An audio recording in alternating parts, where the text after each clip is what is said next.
All right. Well, hello, everyone, and welcome to the Thrive Thursday Masterclass. Happy Halloween. I should be wearing Yeah, like my witch's hat. And neither Mary or I are actually right. dressed in our Halloween gear. So we suck so bad. We are not in Halloween gear here. But what's great about this is you can refer back to this video any single time that you need to. This is a signature talk that I have been, and it's actually active in roundtable activity. So I'm going to teach you about how to build your net worth through your network. That's what I'm going to teach you today. But I would also love for every single one of you to take what I'm teaching you today and go teach it again somewhere else. Meaning, if you're asked to speak at a chamber, if you're asked to get on stage, and this is a brilliant activity for you to do in a room because you get the ladies or the gentlemen or whoever it is in the room interacting with each other and building their network on the spot. That's why I love it so much and why I'm asked to do it in SCORE, why I'm asked to do it in the chambers and in the city is because we get people actively working together, asking for what they need, and that helps them build their network, which whatever company they're working for, or if it's their own company, helps them build their net worth. It's so crucial that we're spreading this kindness in these words. Why do I talk about networking? Well, all of you know that I built Lead Up for Women in the very beginning, back in 2018, coming out of corporate America, because I needed a space where I was able to not only bounce ideas off of other ladies that were also entrepreneurs like myself, but I needed to build a network of my social capital that was going to allow me to build my business. We cannot do this alone. And I will repeat this. We cannot do this alone. We need other individuals to be able to assist us in helping us build our businesses through the resources and the opportunities that they offer. So I'm going to start with this. Your network is your net worth. Your net worth is calculated based on your assets minus your liabilities. Yes? Yes. So let's talk about your assets because we all know what our liabilities are, right? It's everything that we owe, expenses, those types of things, debt, any of that. Let's talk about our assets because that is the number one thing on why you drive a business. You're driving a business to drive cash. So I'm going to focus on income and cash because that's the number one reason why all of you are out networking. And you might say, well, Colleen, I'm out there to get connections for opportunity. The opportunity leads to someone buying a product or a service of yours, which leads to cash generation. So that's why we're going to talk about cash for today. So, how do we acquire cash? Someone buys a product, someone buys a service. The only way that we're going to be able to do that is if we get our product or service out in front of an individual. Another individual tells them about your product or service, and somehow you're referred. So, the LEAP community was revamped from Lead Up for Women, and we created the LEAP community, which is Leap for Ladies, so that you could be in rooms with ladies who know other individuals. So there's three buckets when we talk about social capital. Social capital bucket number one is what you know. I don't need to touch on that for very long today because what you know is what you know, and you're the expert of your business. I do not have to be an expert in every industry to be a great consultant for business because the basics on how you run a business, the basics on how you grow a business are pretty much all the same in the background. So whether you're an attorney or whether you're an author or whether you're a speaker or whether you are running a brick and mortar Prime IV, you can all be my clients because how you run a business is pretty much the same in the background. Okay. So now that we've talked about what you know, we all know what you know, and your responsibility and why the Leap for Ladies is so great is your responsibility is get out there and tell everyone about you. So we do that at this community through a lot of ways, like podcast, spotlights, newsletter, social media. And then as we use all of these areas and platforms to create you as a thought leader, you then in your industry get to use those interviews and spotlights and those become SEO and resume builders for you on Google. That's the whole reason why we do it, because you need to be seen as a thought leader in your industry. So the what you know is important, but if you don't tell anybody about it, it doesn't matter. Okay. The second one is who you know. And we all know that who you know is extremely important. Who you surround yourself with, who's on your tribe, who you hang out with the most, not only for your own success, your own confidence, but how people perceive you. Because who you hang around with is a perception of your character, of how people see you. So be very careful and hand select how you construct your social capital.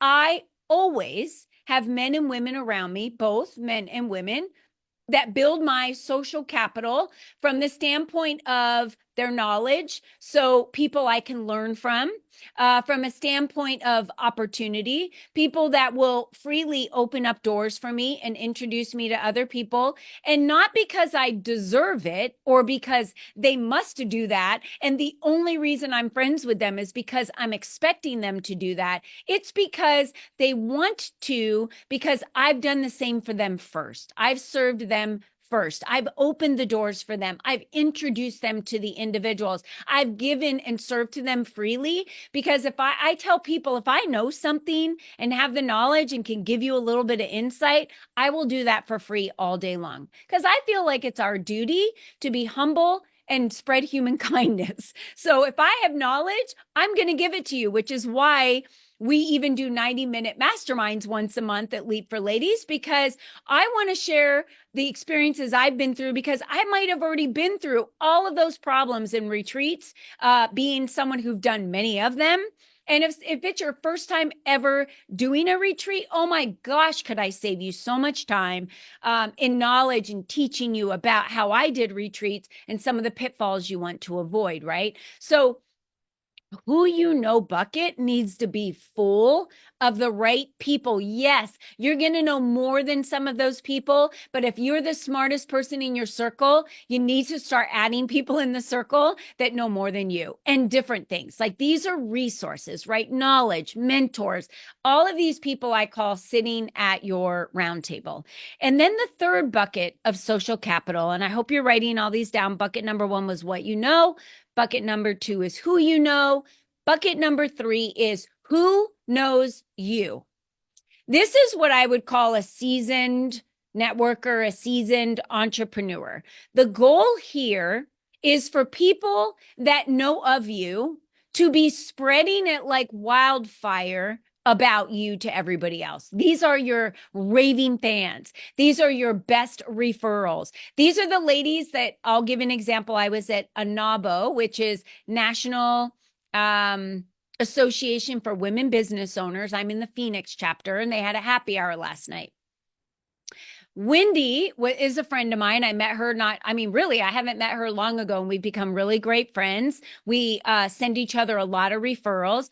She walked up with someone and said, I cannot believe this happened. And her name was Gina. And she said, can you believe that she does not know who you are? And I just looked at her and I was like, there's probably half the room here of people that don't know. She goes, no, Colleen. There has never been a room I've ever been in that people didn't know who you were. Now, for one, that like filled my heart. Like, that's like, wow, thank you so much. That I really appreciate that. But on the other side of that, I think to myself, in my mind, there's so many more people that I need to get to know, that I want to get to know, that I'm curious to get to know. But it also shows a testament to the work that I've done to get my name out there, to serve others, to invite others to things I'm doing, to connect individuals, to care and serve first. So I thought it was interesting. And then not even 10 minutes later, another individual walked up and said, "Oh my gosh, you have to meet Colleen. I was at her conference in March. You've got to come to her November conference." So I did nothing to sell another person to come to my conference because I could never fill a room of 200 ladies on my own. It takes a tribe of people that are telling other people about you. And on Wednesday, I taught Your Network is Your Net Worth and did roundtables, which I'll talk about in a minute, in a room full of 125 women. The only reason why I stood there as their keynote speaker to run that activity was because 3 ladies on the committee, the day that the committee met back in August, dropped my name, and they all texted me the same day and said, "We dropped your name. We hope that you don't mind. We think you would be excellent in keynoting." I did no work for that. The only work I did up to that point was caring for them, building relationships with them, nurturing them, going for coffee or going for happy hour or going to the same networking event or texting them and saying, "Hey, I'm going to this networking event. Did you want to meet me there?" Or introducing them to another individual. They cared for me so much that they thought I would be the best person to be that speaker.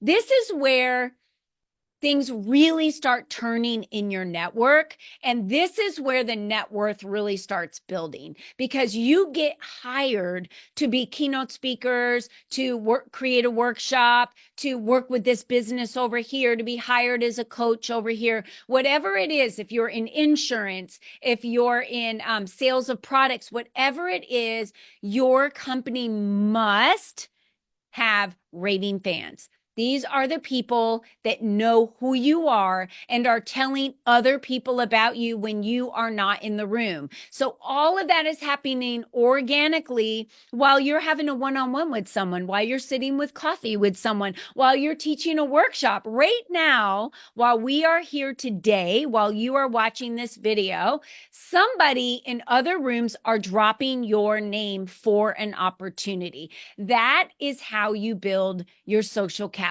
So why is it that when we go to a networking event, we grab our business cards? And I'm going to see if I can grab one really quick here. I've got one at the click of my fingers.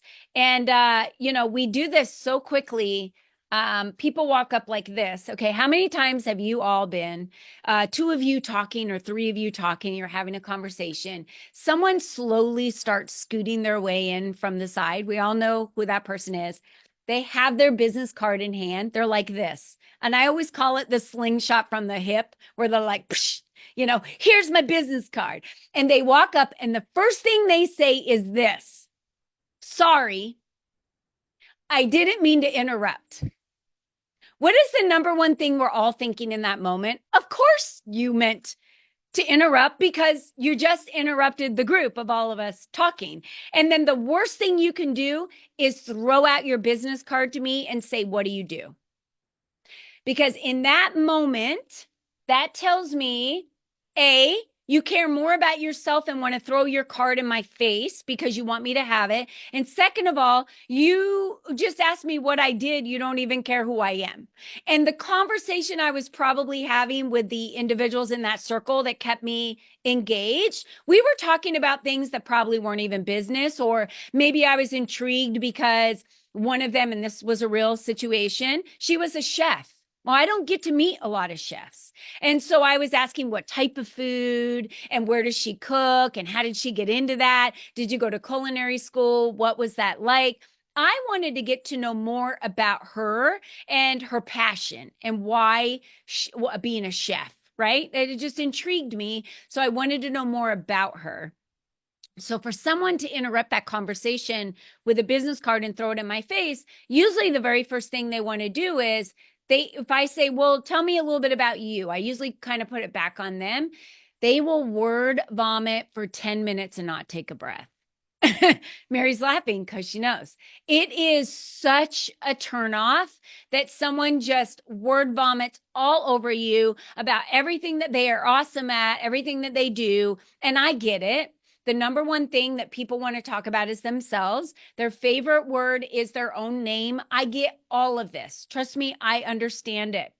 Where it goes wrong is that you are putting the spotlight on you, and you have not even cared a second about what that other person's thinking, if they're even ingesting anything you're saying. You've not asked any questions. So you don't know if everything you're saying to them even has anything to do with them, if they're curious about you, their business, because you've not even really taken the time to ask any questions. Why did I turn this situation around and ask the question first?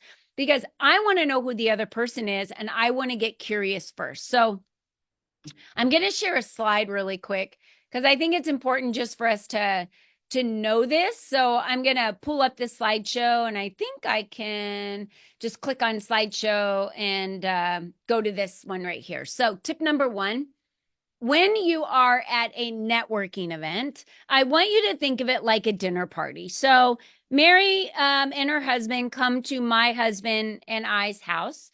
They fly in from Colorado. Thank you, Mary. You're so sweet to fly all the way in from Colorado. And I've invited all my other friends. So usually the first question you ask at a dinner party is a common denominator that I usually ask if I'm at any networking event. Last night it was NABO. I've been at several conferences speaking lately. So my first question I ask an individual when I meet them is, how do you know so-and-so?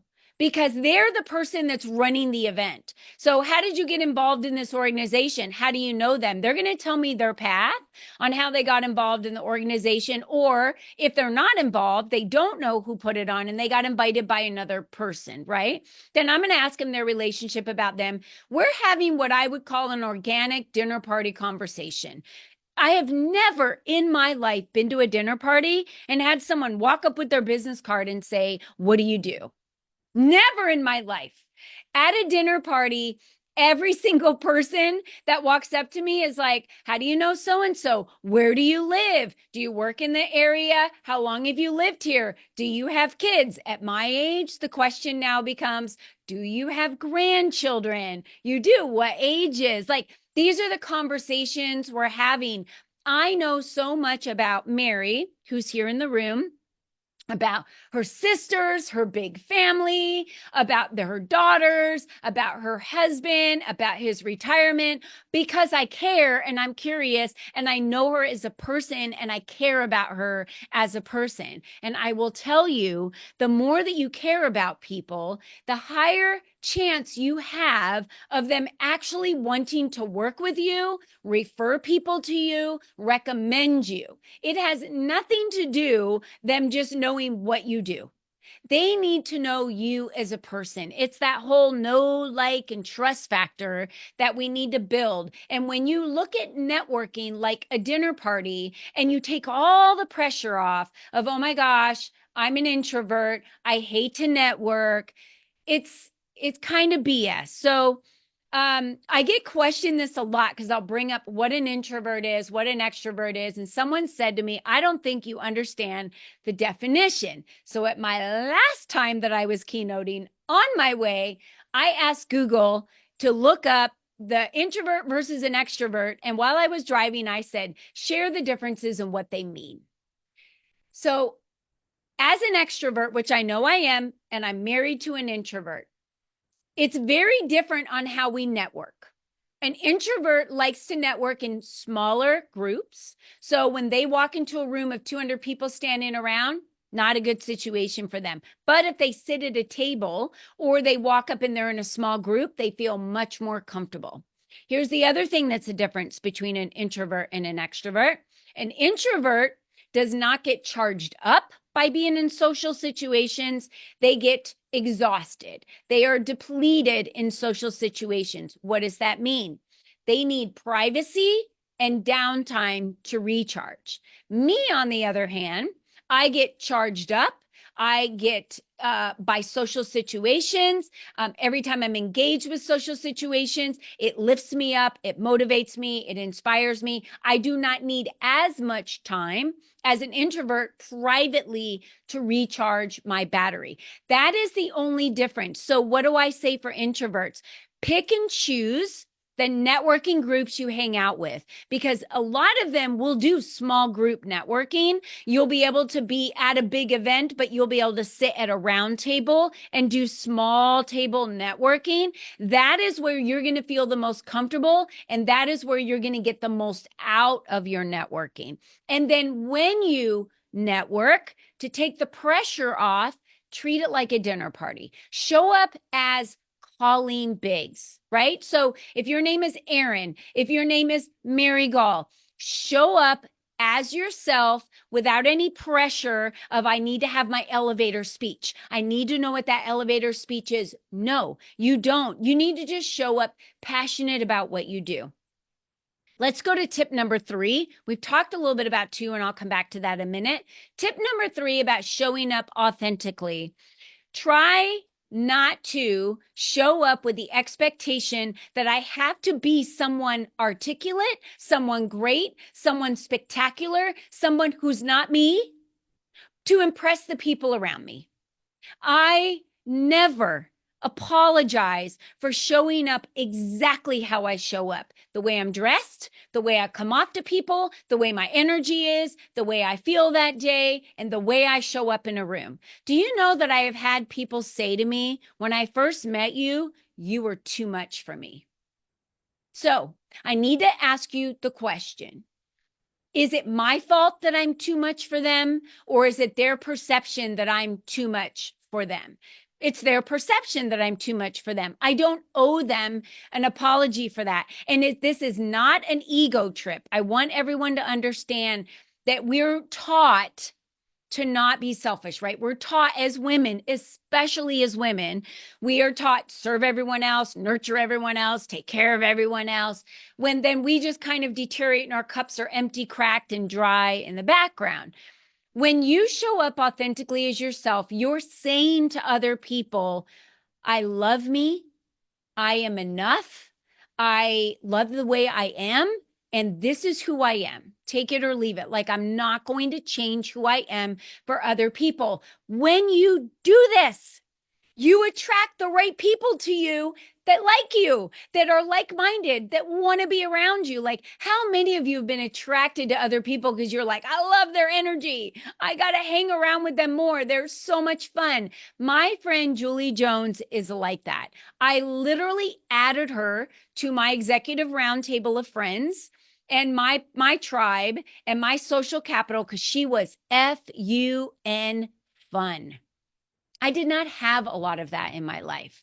I have not had a life specifically constructed this way that had a lot of friends that were just like, woo, crazy, get out there and do fun, just on a whim. And I felt like that was reckless for a really long time. And I needed to be serious. And boy, was I missing out on so much in life that you could combine ease and fun. And like Mary talks about, celebrations, all of these things can be done with business. And I was like taught, because it was very tight in a box in corporate America, the way I was taught without emotion, that no, think you did business or you had fun. There was no fun in business.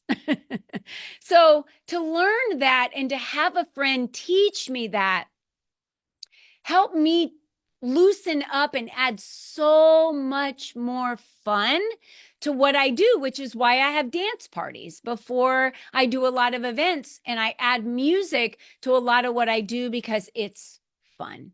So when we show up authentically, we attract the right people to us. So that makes doing business easy. Those people want to be around you. They start being your raving fans. They want to go to workshops you're doing, events you're doing, anything you're doing, they're going to show up because they want to be in your circle. When we get back to the tip 2 of being curious, this is you wanting to learn what other people are doing.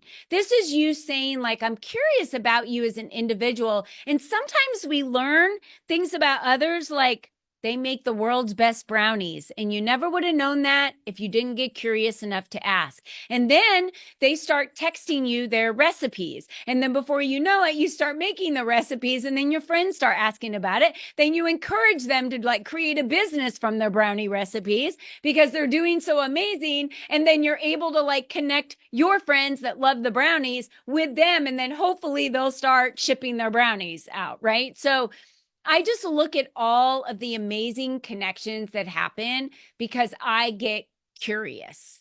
Seriously, getting to know a person. Sometimes I find out that people are suffering from physical ailments.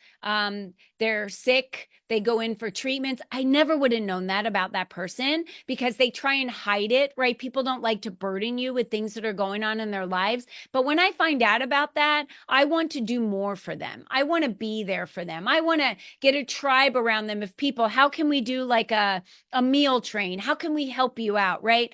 I want to be that person that does unto others as I want other people to treat me. So I'm always going to treat people with kindness. And you don't know that about another person if you never become curious. So even though it's a business networking event that you're going to, please, please, please treat it like a dinner party. Get to know each other because there's nothing better than hanging out over food and drink to get to know people. It's what we call breaking bread with people that we know and love. The last one is don't leave the conversation in the room. So I'm going to say 85, it's getting closer to 90% of the people I email never return my emails. They gave me the card. I requested their card because I wanted to follow up because usually at an event, I'll get about 3 to 4 business cards. It doesn't matter if there's 10 to 150 people in the room. I usually only walk away with 3 to 4 business cards because I spent the time with these people getting to know them. And I want to have a follow-up call one-on-one. And I want to learn more so I can really connect to figure out how I can help them. What do you need? How can I connect you to someone? Because I think that is so important for every single one of us to know how we can connect another person. Because I'll tell you, when you are connecting with someone, if someone says, who's a good connection for you? What do you need in your business? They're not asking you that because they're trying to sell you something. They're asking you that because they're thinking, who do I know that I can connect this person with? And I love it when I have conversations and say, oh my gosh, Kelly Leitner is the exact person I need to connect you with. I'm going to write down her name and I'm going to introduce the two of you. And this is why. And they're like, oh my gosh, Colleen, that is so nice of you. Thank you so much. And I'll tell you that sometimes it's because we never would have crossed paths. Like that person never would have been in the same room with that other person. The only way that they would have connected is because I was that source that brought them together. So please, please, please don't even go to the networking event. Don't even show up at a place where you're networking. If you intend to follow up with nobody, save your time, save your energy, save your money, and don't even be in the room. Because if you're there for a transactional conversation, then you need to time warp yourself back to the 80s, back when cassettes and back when sales and sales to sales doorsmen were going out selling you encyclopedias because it just doesn't exist anymore. This day and age is about engagement, building rapport. It's about nurturing people and building relationships. And if you're not doing that, then you technically are never going to be able to build a business base. All you have to do is build that foundation and that base, and it just takes off organically. People talk about you. They're talking about you in other rooms, who you know, who you need to know. So maybe write down, this is a good time for us to write down and think about, who do I don't know that I want to know? And who needs to know me? Who out there? Like, I hope that I'm on some people's lists of Colleen needs to know me because Colleen's great at promoting people. She's great at spotlighting people. She's great at telling other people about people. So Colleen needs to know who I am, and I need to get on her list of people she knows. Why? Because she's going to tell everyone about me, which I do. So people that don't know me or don't get into my circle, I say, come on, I need to be someone that you know because I am great at promoting other people. So please, please, please get in on my list. So I want to share some of the networking tips that I do at roundtable activities. Please take any of these that you see here that could be useful for you. This is what I have people do in my conferences that I run. We do 3 of these at SCORE, Chambers, wherever I'm running a networking roundtable. I use 2 slides, move them into 2 roundtables. But here's something fun that happens at every table. The typical, what is your name? What is the name of your business, or what company do you work for? Then I throw in a personal thing. What is your favorite color and why? Immediately from the 2 boring first things, people start lighting up about why their favorite color is what it is. Then when we get to 4, the whole room energy changes because I'm asking them, why are you so passionate about your chosen career? So at the end of this roundtable, we do it for 15 minutes because usually I have about anywhere from 7 to 10 people at a table. I'll ask the group, will someone stand up and share with me what happened at your table and one person that shared passionately and why you were so intrigued? And this lady jumped up out of her chair in this last one and said, me. And I handed her the mic and she said, oh my gosh, when Priscilla talked about what she did, her whole body changed, her demeanor changed, her words changed, like she was oozing passion. And they all got to witness what this person was all about. And you cannot witness that in a 30-second elevator pitch, y'all, or a 1 minute. Like, you get 2 minutes, go.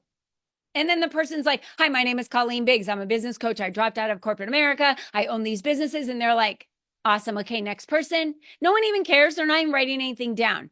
But if I say every woman has a voice, and I, from this day forward, will always be a major champion of women, because when confident women are empowered, they are the only species that will go out and empower others. And if we truly want to see change in this world, then we need to be champions of others. Now, that looks way different than me blabbing and word vomiting about what I do. But my passion is that. Everything I do is another layer of that from my core, right? So I would love for you to take some of these down. Maybe the next time you're at a networking event, these are some questions you can ask other people to take the spotlight off of you. When I'm in really big workshops, like 200 or 300 people, I'll have them turn around and go one-on-one with someone. And for 2 minutes, I'll say, ask questions of the other person for 2 minutes straight. Don't stop talking. You never say anything about yourself. You just ask and listen. Then we flip it the other way back. You ask and listen. That's all you do. And then I get feedback on how that worked out. And they're like, oh my gosh, I learned so much about this other person, because they actually were curious and listened from what the other person said. And they didn't feel nervous in the conversation, because not for 1 minute did they feel like they had to come up with something to say. And then when the roles were reversed, the other person asked them the questions and all they had to do was answer the questions. That's why people love to be interviewed, because you're asking and then I get to share my passion and share my answer, right? Like, do you have any dogs? Oh my gosh, you ask anyone if they have dogs and they have dogs, they'll talk for 20 minutes about their dogs. Or if they have grandkids or kids, right? They'll just talk forever about them. So here's the next roundtable I do. Again, they've just moved to a new table. So they're on a table with 6 other, 7 other, 8 other people they don't know. Again, they're going to say what my name is, the name of my business. Then I ask this question, because generally I'm in a room with all females. But if you're in a room with males and females, you can say, what is the biggest need as a male or female in your business for your support? What is your biggest need? I find that the number one thing we never ask for is what we actually need, why we're at that networking event. And if your need is more clients, then say, I need more clients. So someone at the table can say why. Why do you need more clients? Because I need clarification to help you. Why do you need more clients? Because my business is small and I need to make more money. So, is that the only way you make money is through clients? Great. How do you serve your clients? Is it month to month, week to week? I'm trying to understand more about the client they're looking for. Well, who is your ideal client, right? That's question number 5. Once they've said that, then I can think in my Rolodex. Right now, my brain's going through my Rolodex thinking, who do I know that they could connect with that could be a good resource? Who do I know that could be a good client? Who do I know that could be a good partner to help shout what they do? Maybe they could even refer business to each other. I'm thinking about all of these things to help that person. When someone says something as easy as, my biggest need right now is a mentorship group. Oh my gosh, all of us are like, there's so many groups that are so great. I'm just going to send you an email of a list of groups that I think are awesome. Hand me your card. I'm going to write it on your card. And when I get home, I'm going to email you all the groups that I think you can connect with. That one connection of those groups that you've given them can change their life. Then I ask them again, why are you so passionate about your chosen career and who's your ideal client? So I wanted to share all of that with you today. Why is that so important? Because people need to know, like, and trust you first before they will ever do business with you. When you build this network of people that know you to the core, because you've shown up curious to get to know them first, you've shown up authentically as you without apology. You treat them like you're at a dinner party. You're just getting to know them as a person. And by the way, every single one of us crave to be seen.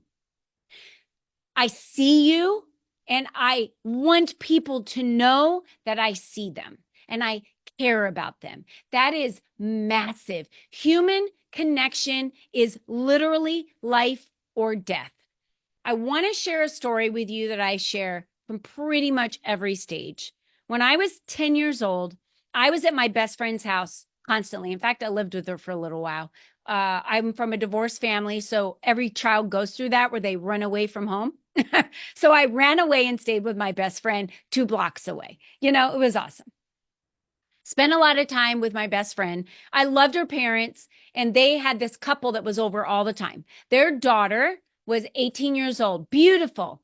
And when I say like my memory of her being beautiful, you got to remember I was 10, awkward, buck teeth, but I had freckles. Trust me, no 10-year-old girl looks cute. They're just awkward. That's just the way I was at that age. So she was like this model, magical model to me. She had everything. She was a cheerleader. She had friends. She had this social, capital that was just, I wanted that when I was 18. And then she met a boy. We all know the boys that, in the month of October, with it being Domestic Awareness Month, I've been to a lot of fundraisers for Domestic Violence Awareness Month. And it all starts the same way. They starve you financially. They starve you with transportation. They starve you of your surroundings and friends.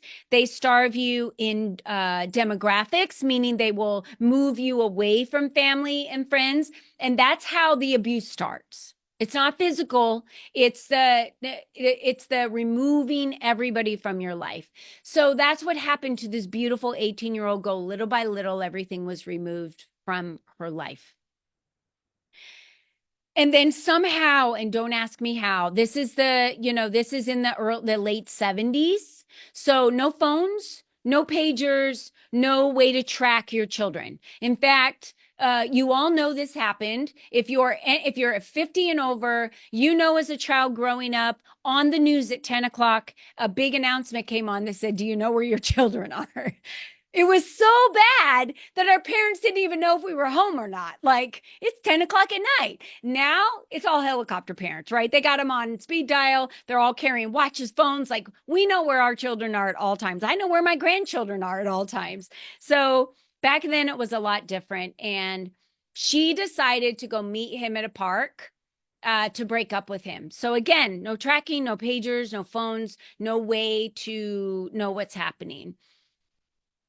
This beautiful 18-year-old girl that at one point was popular, was a cheerleader, had all of this amazing social capital around her, which was leading to a path of success for her in her life, had been depleted of all of it, showed up to get her life back.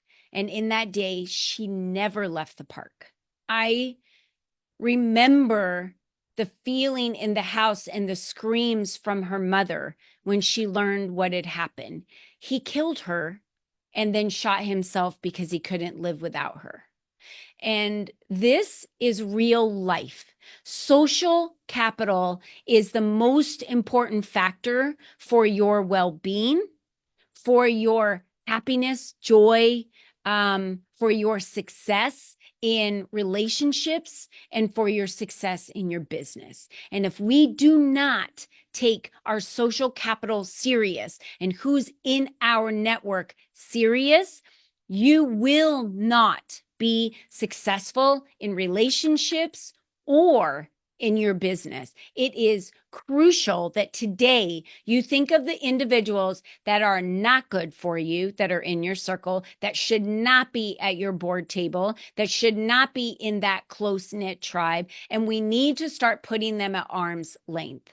I have met so many individuals that have come to me with these poisons in their life of individuals that are not serving them. They've been broken down over time. They have zero confidence in themselves, yet they can't figure out why their business isn't growing. And then when they start putting these people at arm's length and start filling their table with people that are pouring into them, are fueling their success, are giving them opportunity, opening doors, loving on them, trusting them, referring them, everything in their life changes. So if I could plead with you today on one thing, believe that your network will always be your net worth. So take a look around you and decide, is this who I need to have in my life today? And who is missing? What seat needs to be filled? And fill it tomorrow. That's all I have for you today, ladies. Thank you so much and have a wonderful Halloween. And we'll see you in November. Take care. Bye-bye.